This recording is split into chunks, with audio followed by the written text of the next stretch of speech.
नमस्कार दोस्तों। यदि आप भी अपने पति की कामयाबी को आसमान की ऊंचाइयों तक पहुंचाना चाहते हो तो आप अपने जीवन में इन 9-10 कार्यों को उतार लें तो आपके जीवन में आपको अवश्य कामयाबी देखने को मिलेगी।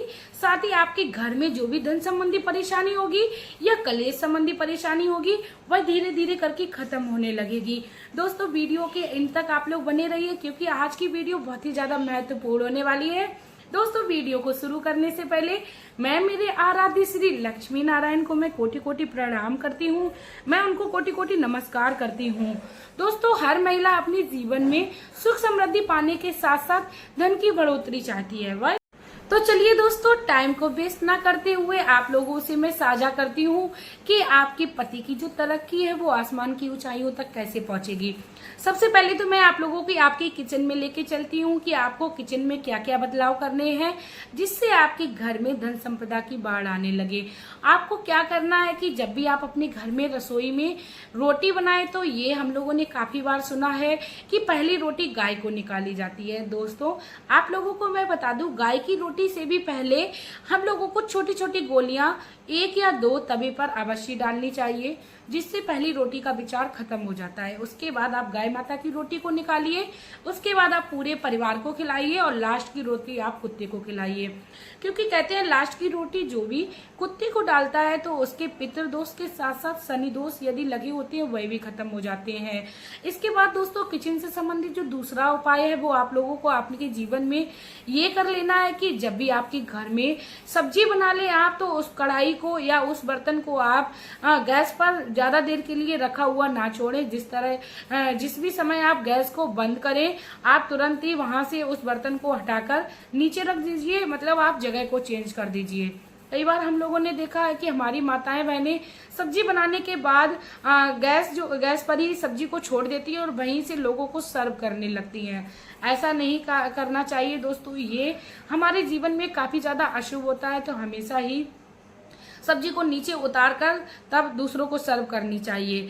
इसके बाद रोटी से संबंधित दोस्तों जानकारी ये है कि कभी भी कोई भी व्यक्ति यदि हमसे रोटी मांग रहा है, हम लोग खाना परसते हैं तो क्या करते हैं, जल्दी में हम लोग हाथ में ही रोटी को लेके और थाली तक पहुंचा देते हैं। दोस्तों, भूल कर भी हमें हाथों में रोटी को लेके नहीं जाना चाहिए। ऐसा करने से हमारे घर में दरिद्रता का वास होता है और माता लक्ष्मी ऐसे में नाराज होती है। माँ अन्नपूर्णा का जो अनादर होता है। इसीलिए जब भी हम किसी को रोटी खाना खाते समय देने जाएं तो भले ही छोटी सी कटोरी पे आप रख लीजिए या प्लेट में रख लीजिए, आपको हमेशा ही बर्तन का इस्तेमाल करना है। और दोस्तों, काफी बार हम लोगों ने देखा है कि हम लोग अपने घर में जब खाना बना लेते हैं तो चकला बेलन जो होता है उसको ऐसे ही छोड़ देते हैं। कहते हैं कि इसको क्या धुलना है, उसको थोड़ा ऐसे खरोच बरोच के साफ कर दिया और कहते हैं कि इसको क्या धुलना है, इसको ऐसे ही रख दो। मेरी प्यारी माताओं बहनों से यही विनती रहेगी कि आप कभी भी अपने चकला बेलन को जूठा ना रखें। उसको जूठा ही बोल सकते हैं या आटे से सना हुआ ना रखें, क्योंकि ऐसा करने से उसमें बैक्टीरिया लगती है। मैं ये वैज्ञानिक दृष्टि आप लोगों को बता रही हूँ, क्योंकि उसमें जब अन्न लगा होता है तो कीड़े मकोड़े जो हम लोगों को नहीं दिखते हैं वह उसमें चिपक जाते हैं, क्योंकि हर कोई अपना पेट भरना चाहता है। तो आप उसको तुरंत ही धो के रखें। और ये वास्तु दोष से भी यदि देखें तो ये हमारे लिए काफी बुरा प्रभाव हमारे घर गृहस्थी में डालता है। इसीलिए चकला बेलन को हमेशा ही धो के रखना चाहिए। इसके बाद दोस्तों, अब बात आती है कि चकला बेलन यदि हम लोगों का लकड़ी का है, बेलन तो नॉर्मल लकड़ी का ही होता है, तो कभी भी उस पे जूने को यानी जूठे स्क्रब का इस्तेमाल नहीं करना चाहिए। आप उसके लिए एक अलग से स्क्रब रखिए, क्योंकि लकड़ी पर जब हम जूठन वाली किसी भी स्क्रब का इस्तेमाल करते हैं तो वह अशुद्ध हो जाता है। इसीलिए आप लकड़ी के चकला बेलन पर कोई दूसरा रख लीजिए या आप किसी भी तरीके से उसको साफ कर लीजिए, लेकिन सकरन वाला आप उसमें स्क्रब का इस्तेमाल ना करें। इसके बाद दोस्तों, अब बात आती है कि कढ़ाई और हमारे जो जितने बड़े बड़े बर्तन होते हैं, तवा होता है, तो हमारी कई सारी माताएं बहनें जो होती हैं वो क्या करती हैं कि उस पात्र को वह धो के उल्टा करके रख देती हैं। तो मेरी सभी माताओं बहनों से ये विनती रहेगी कि आप अपने घर में जब भी कढ़ाई को धो लें, तवे को धो लें या किसी भी हांडी को धो लें तो आप उसको कभी भी पलट कर ना रखें, क्योंकि पलट कर रखने से हमें वास्तु दोष लगता है। दोस्तों, यदि हम लोग लोग अपने जीवन में वास्तु दोष से बचना चाहते हैं तो इन चीजों को हमेशा ही सीधा कर कर रखें या किसी भी स्थान पर टांग दें, क्योंकि ये छोटी छोटी हमारे जीवन में क्रियाकलाप हमारे जीवन में काफी अच्छा प्रभाव डालते हैं। यदि हम लोग नहीं जानते हैं और उनको गलत तरीके से कर रहे हैं तो यही क्रियाकलाप हमारे जीवन में बुरा प्रभाव भी डालते हैं। इसीलिए हमें दोस्तों अपनी किचन से संबंधित जो भी जानकारी है उसको जान लेना चाहिए, तभी अपने गृहस्थ को चलाना चाहिए। इसके साथ ही दोस्तों बता दो, गृहिणियां हैं, काफी बार हम लोगों ने देखा है कि रोटी बनाती जा रही है, मन में किसी पर क्रोध करती जा रही है, या रोटी बनाते हुए कोई एक्स्ट्रा व्यक्ति आ गया या कह सकते हैं रिश्तेदार आ गया तो वह झुलझुला जाती हैं और कहती हैं कि ये और आ गए। ये विचार बिल्कुल भी मन में नहीं लाना है। आपके घर में यदि कोई खाना खाते समय आ जाए तो आपको बहुत ही ज्यादा प्रसन्न होना चाहिए। कहते हैं पता नहीं किस रूप में भगवान आ जाए, और देवी देवताओं का रूप और मेहमान को अतिथि का रूप बताया गया है। कहते हैं ना जाने किस रूप में आ जाए भगवान। इसीलिए आपको यदि कोई रोटी बनाते समय आ रहा है तो आपको अपने मन में प्रसन्नता लानी चाहिए और आप उसको प्रेम पूर्वक भोजन कराइए। आप संभव हो जाए तो आप अपनी रोटी बनाते समय किसी भजन को लगा के रख लीजिए। यदि आप अपने मुंह से गुनगुना लेती हैं तो ये आपके लिए और भी ज्यादा अति उत्तम है, क्योंकि महिलाओं के लिए जो समय होता है वह कभी नहीं निकाला जा सकता है। उनके पास यही समय होता है भगवान को स्मरण करने के लिए।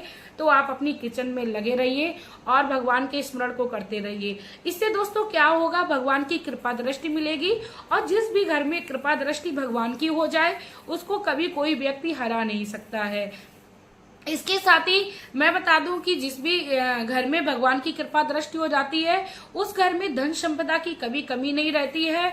उनके बच्चों का जो भविष्य है वो उज्जवल होने लगता है। इसीलिए आप अपनी किचन में जब भी काम को करें तो अपने मन में गुनगुनाते रहें, भगवान का स्मरण करते रहें। कभी किसी के लिए निंदा या चुगली ना लाएं। दोस्तों समाज में और ये संसार में एक दूसरे के लिए कोई भी अच्छा नहीं सोचता है। इसीलिए आप अपने मन में धीरे धीरे परिवर्तन लाइए, आपके जीवन में अवश्य परिवर्तन होगा। दोस्तों जब भी आपके दिल में किसी दूसरे के लिए गुस्सा आए या किसी दूसरे के लिए गलत ख्याल आए तो आप अपने जीवन में श्रीमन नारायण का या किसी भी अपने आराध्य का नाम एक बार रटिए, 2 बार रटिए, 3 बार रटिए। दोस्तों आपकी अंदर की आदत पड़ जाएगी कि आप पल पल में उसी का नाम लेने लगेंगे। जैसे ही आपके मन में बुरा ख्याल आए आप तुरंत ही भगवान का नाम ले लीजिए। आपको इससे काफी ज्यादा लाभ देखने को मिलेगा और आपके घर का जो वातावरण है वो दैवी शक्तियों से भरपूर हो जाएगा और आपके घर में हमेशा ही दैवी शक्तियां जो हैं वो सक्रिय रहने लगेंगी। और कहते हैं नकारात्मक ऊर्जा उस घर में कभी वास नहीं करती है जहां पर देवी देवताओं का वास होता है। दोस्तों ये तो थी किचन से संबंधित काफी सारी जानकारी जो मैंने आप लोगों को दे दी है। अब मैं दोस्तों आप लोगों से बात करती हूँ कि घर के मुख्य द्वार पर हमें कौन कौन से काम है वो नहीं करने चाहिए और कौन कौन से ऐसे कार्य हैं जो हमें करने चाहिए। दोस्तों हमें हमेशा ही अपने घर के मुख्य द्वार पर प्रातः काल के समय जल को छिड़क लेना चाहिए, क्योंकि कहते हैं प्रातः काल के समय जो भी व्यक्ति अपने घर के मुख्य द्वार पर जल को छिड़कता है तो उसके पितृदोष शांत होते हैं, और जिस घर में पितृदोष शांत होते हैं उस घर में कभी गृह क्लेश नहीं होता है और माता लक्ष्मी का भी आगमन होता है जब घर के मुख्य द्वार पर जल को छिड़का जाता है। आप अपने घर के मुख्य द्वार पर यदि संभव हो जाए तो तुलसी का पौधा लगाइए, या आप अपने घर के मुख्य द्वार पर शमी का वृक्ष लगाइए, आंवला का वृक्ष लगाइए, या आप अपने घर के मुख्य द्वार पर बेलपत्र का वृक्ष लगाइए। दोस्तों ये बहुत ही उत्तम वृक्ष हैं, आप अपने जीवन में मतलब उतार लीजिए।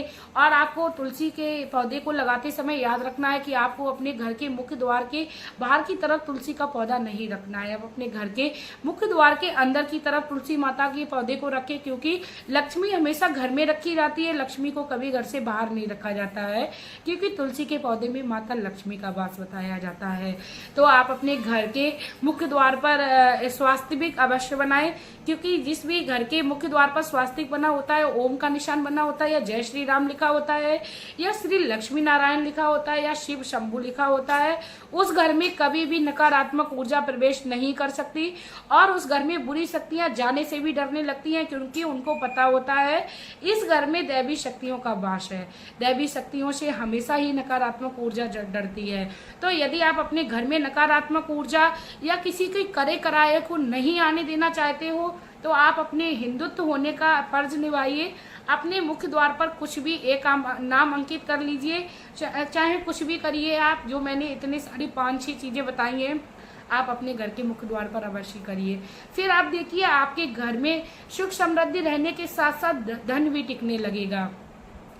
अब दोस्तों मैं बात कर लेती हूँ कि जब महिलाएं सुबह उठती हैं तो उनको क्या करना चाहिए। कई सारे लोगों के हमने देखा है कि मैड आती है तो हमारी माताएं बहनें क्या करती हैं, सुबह में झाड़ू ही नहीं लगाती, सोचती हैं वह आएगी तभी लगाएंगे।